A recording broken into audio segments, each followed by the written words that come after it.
Hello there, ladies and gentlemen. This is Orphanlast, aka Skylar Madison, and welcome to the 51 Animation Challenges series. So, the first exercise that we're going to be doing is going to be a bouncing ball with no decay and making it loop.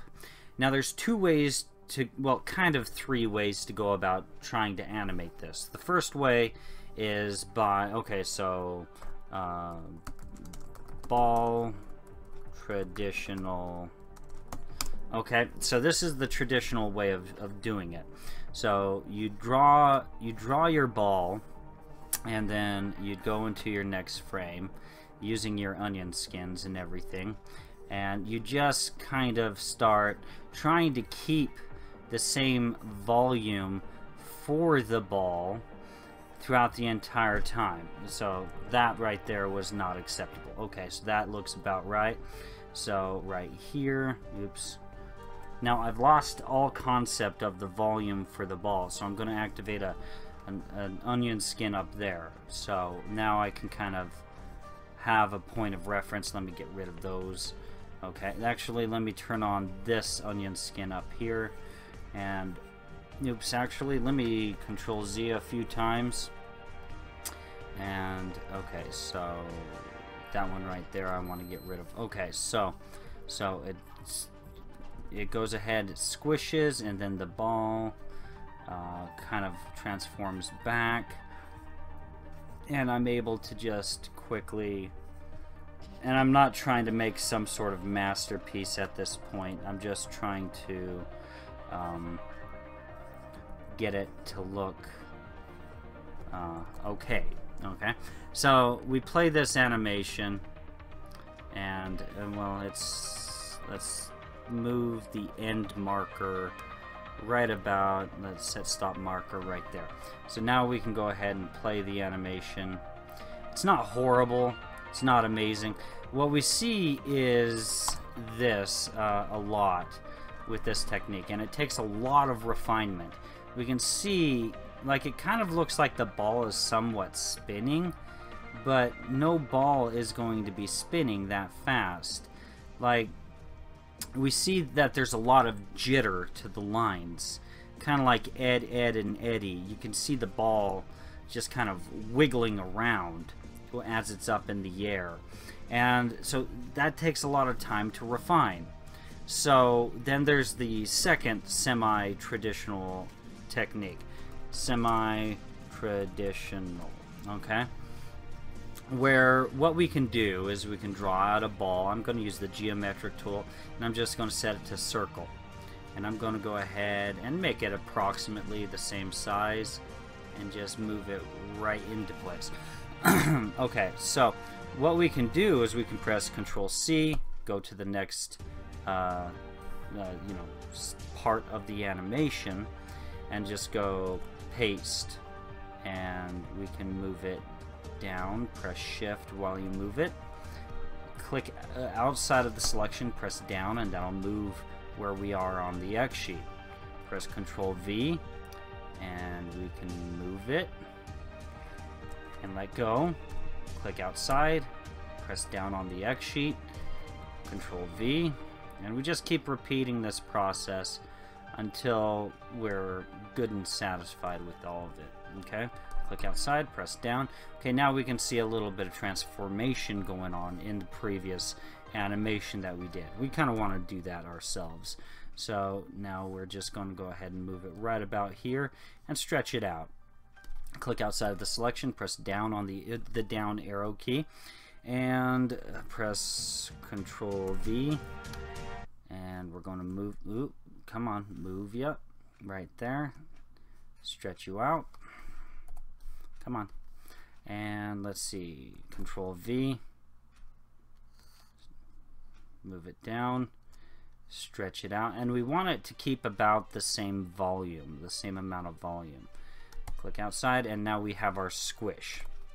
Okay, so now we're going to move it down to here, and we're just kind of going to go like that.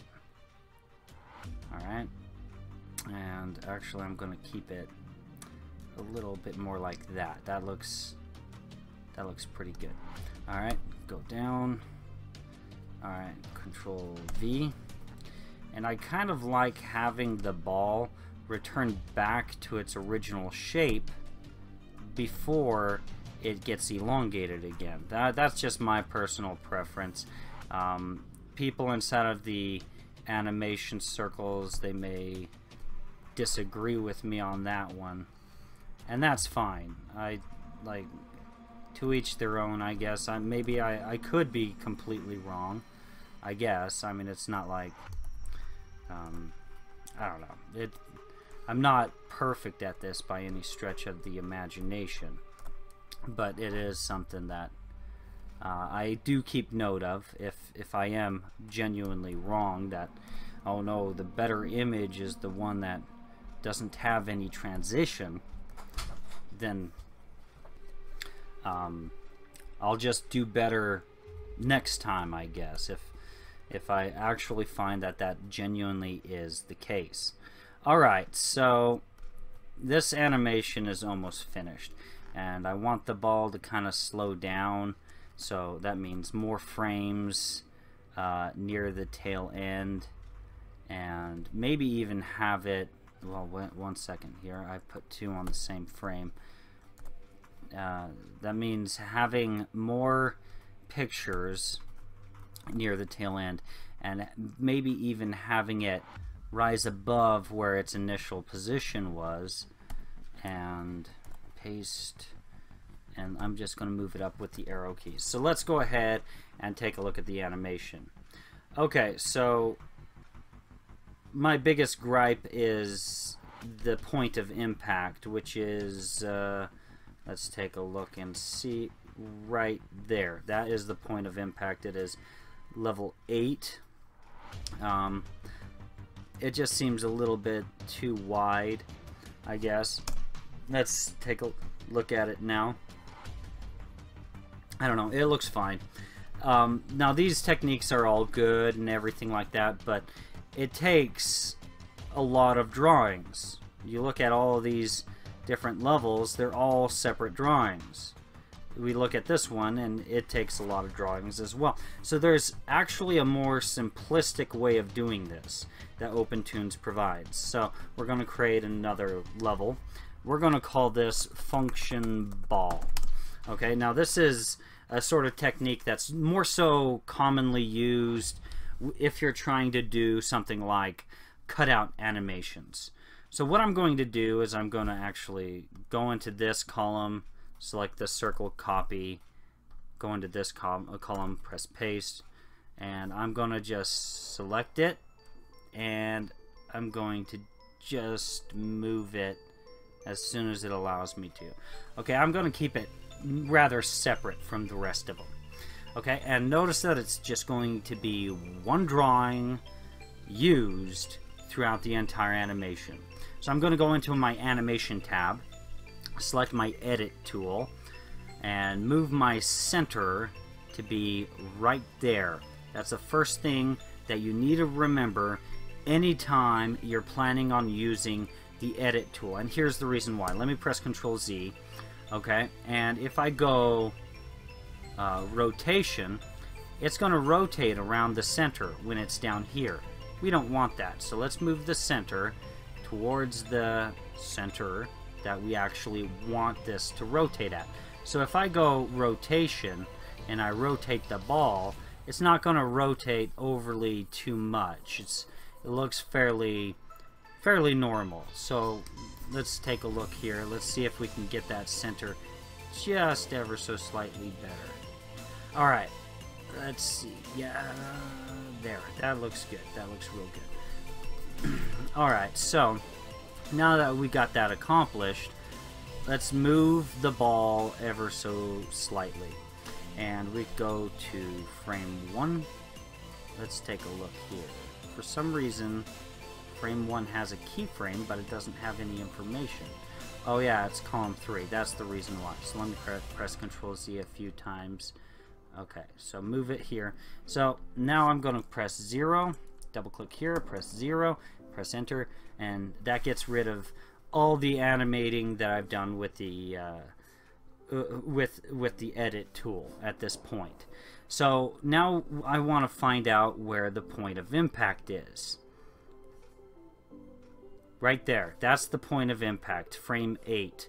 So I'm going to go ahead and drag this down to frame 8. Looks good.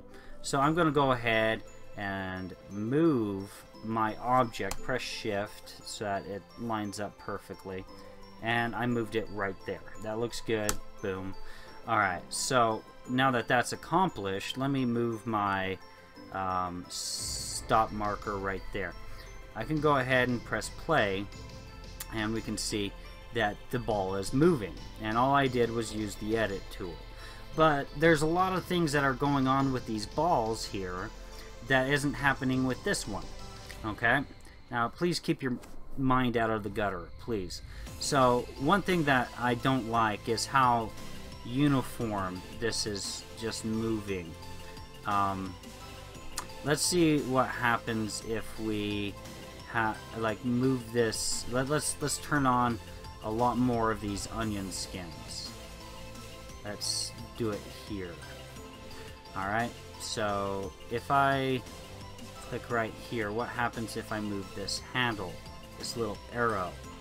Okay, so I want there to be less momentum going on, where it's actually building momentum here. So I want my onion skins to be closer.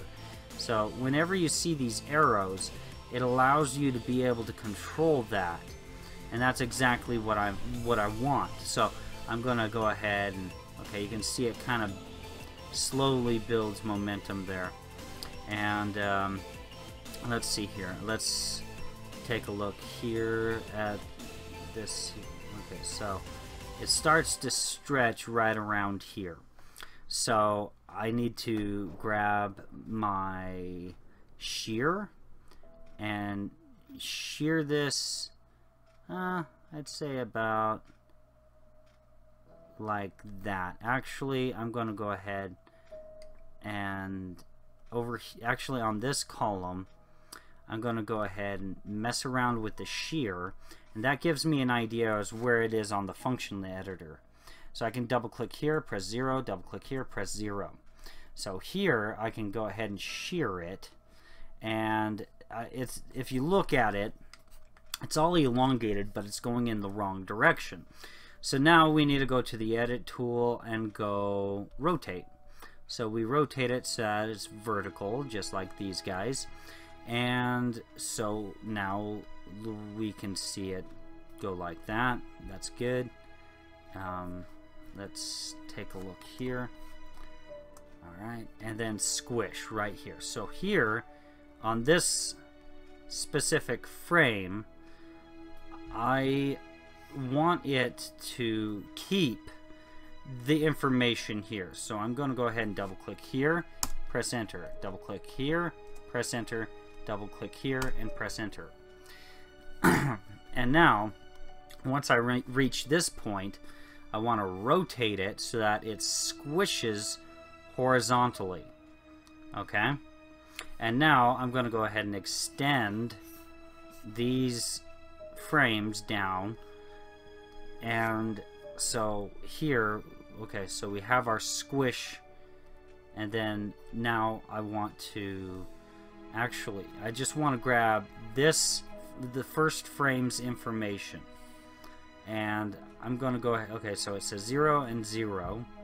So if I go to the bottom frame's informations, which is frame 21, I can go 0 and 0, and that's what I want. I also, okay, so if I do that, the animation is this thus far. Let me move my stop marker, right click here, set stop marker, and press play. Okay, so it stays squished as it moves up. That's the problem. So we don't want that. So I'm going to find my shearing information here, and it ends on frame 21. So frame 21 right here. Okay, so 21. double click here, 0. Why did it do that? 0, double click here, 0, and I don't really care what the rotation is. So now let's take a look at the animation. Okay, so now we can see it slowly transforming from a squish. Okay, but we want it to actually go from a squish to quickly being a normal circle, which is right here. And then, so shear on this frame, on frame 9, I want to go 0, 0, and rotation even at 0. So let's go ahead and play the animation now. So it squishes, turns into a normal circle, and it just finishes up its animation. And that's fine, I guess. But one thing that I'm not liking is how it should actually still have some fast momentum on its way up. Right now it just looks like it goes boom, and then slowly moves up, and boom, slowly moves up. There is no sense of momentum going up. So if I want to change that, I need to click right here.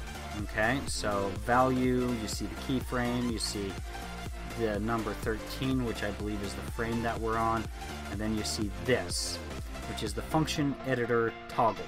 So we click on this, and this is actually all the information inside of our scene. So we see all these little squares here. If you count, now if you were to count every single one of these squares, which is 1, 2, 3, 4, 5, 6, 7, that's how many keyframes we have. 1, 2, 3, 4, 5, 6, 7. Okay, and so you trail this down, and we can see. Okay, so we have information here. What's this about? Okay, we can see. Well, okay, so it says column north and south information. Okay, that's pretty interesting. So that's basically its motion. So I'm going to go ahead and click on this and go, let's see, this is as it moves down. So that's, 1 second. Basically, if you right click here, you can see ease in, ease out sort of information here. And you can play around with that if you want. But I'm not really wanting to do that, really. But let's see what happens if I play around with this curve here. How does that affect the animation? Boom, boom. Okay. I can see that there's this weird jitter going on. Was that present? I pressed Ctrl Z. So there was no jitter originally. Let's see.